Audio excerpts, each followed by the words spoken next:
কাটিগড়াৰ চৌৰংগী বজাৰৰ ওচৰত পেট্ৰল পাম্পৰ নিকটৱৰ্তী এলেকাত এটা .22 mm পিস্তল, 3টা লাইভ এমুনেশ্যন আছে।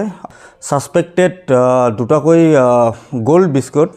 নমস্কার, আজকের বরাক ইউটিউব, ফেসবুক এবং ওয়েব পোর্টালে আপনাদের স্বাগত জানাই। আমি সমীন্দ্র পাল। কাটিগড়ার চৌরঙ্গি থেকে আগ্নেয়াস্ত্র সহ আটক 2 যুবক। কাছাড় পুলিশের বিশেষ অভিযানে কাটিগড়ার চৌরঙ্গি থেকে বন্দুক সহ 2 যুবক আটক করা হয়। এরই সঙ্গে 2টি সোনার বিস্কুটও উদ্ধার হয়। মঙ্গলবার রাতে কাতিরাইল পেট্রোল পাম্প সংলগ্ন স্থানে এক বিশেষ অভিযান চালিয়ে .22 mm একটি পিস্তল এবং 3টি তাজা গুলি সহ 2 যুবককে আটক করতে সক্ষম হয় পুলিশ। ধৃতরা হল বিহারা পঞ্চম খণ্ডের বাসিন্দা মোহাম্মদ রুকন উদ্দিনের বছর 34-এর ছেলে আব্দুল আজিজ ওরফে শানু এবং বুরুঙ্গা গ্রামের ইসমাইল আলীর বছর 23-এর ছেলে মোহাম্মদ আব্দুল ওহাব। ধৃতদের কাছ থেকে 2টি সোনার বিস্কুট, 2টি মোবাইল সহ আনুষঙ্গিক সামগ্রী উদ্ধার করেছে পুলিশ। আজ তাদেরকে শিলচরে নিয়ে গিয়ে জোর জিজ্ঞাসাবাদ চালায় পুলিশ। জানা গেছে, ধৃত আব্দুল আজিজ ওরফে শানু পূর্বে বিভিন্ন ডাকাতি কাণ্ডের সঙ্গে জড়িত রয়েছে। পিস্তল সহ 2 যুবক আটক প্রসঙ্গে কাছাড়ের অতিরিক্ত পুলিশ সুপার সুব্রত সেন কি বলেছেন শুনুন। বিশেষ সূত্রে আমি গম পাইছিলোঁ যে কিছু দুষ্কৃতিকাৰীয়ে অবৈধ অস্ত্ৰ কিছু কঢ়িয়াই ফুৰিছিল আৰু তেওঁলোকে কিছু অসামাজিক কাম কৰিবলৈ তেওঁলোকে প্ৰচেষ্টা চলাই আহিছিল।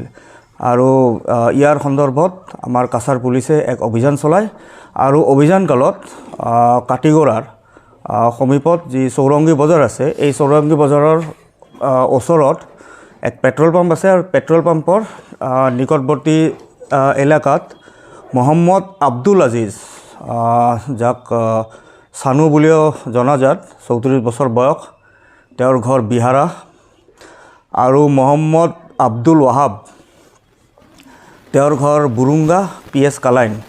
এওঁলোকক দুয়োকে আটক কৰা হয় আৰু তেওঁলোকৰ পজিশ্যনৰ পৰা এটা .22 mm পিস্তল আৰু তাৰ লগত মেগজিন আছে আৰু তাৰ লগত 3টা লাইভ এমুনেশ্যন আছে আৰু লগত সাসপেক্টেড দুটাকৈ গোল্ড বিস্কুট, যাৰ ওজন প্ৰায় 250 গ্ৰামকৈ এটা বিস্কুট।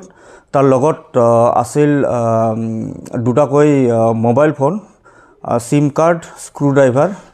এই সকলোবোৰ বস্তু তেওঁলোকৰ পজিশ্যনৰ পৰা জব্দ কৰা হৈছে আৰু ইতিমধ্যে আমি তেওঁলোকৰ বিৰুদ্ধে গোচৰ ৰুজু কৰিছোঁ কাটিগড়া থানাৰ 15/24 under section 25(1)A arms act, আৰু আমি তেওঁলোকক জেৰা কৰি আছোঁ। এতিয়াও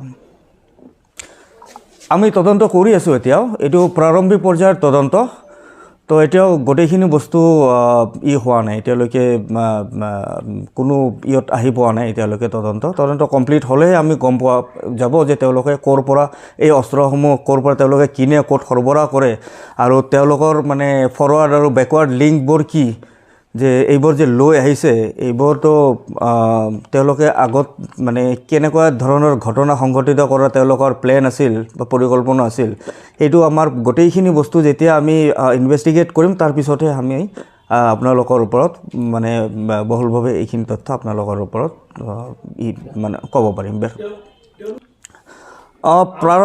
প্ৰাৰম্ভিক তথ্য যিখিনি আছে যে তেওঁলোকে এই অস্ত্ৰখিনি কঢ়িয়াই আনিছিলে, কঢ়িয়াই আনি তেওঁলোকে কিছু ঘটনা তেওঁলোকে কৰাৰ কাৰণে প্ৰচেষ্টা কৰি আছিলে।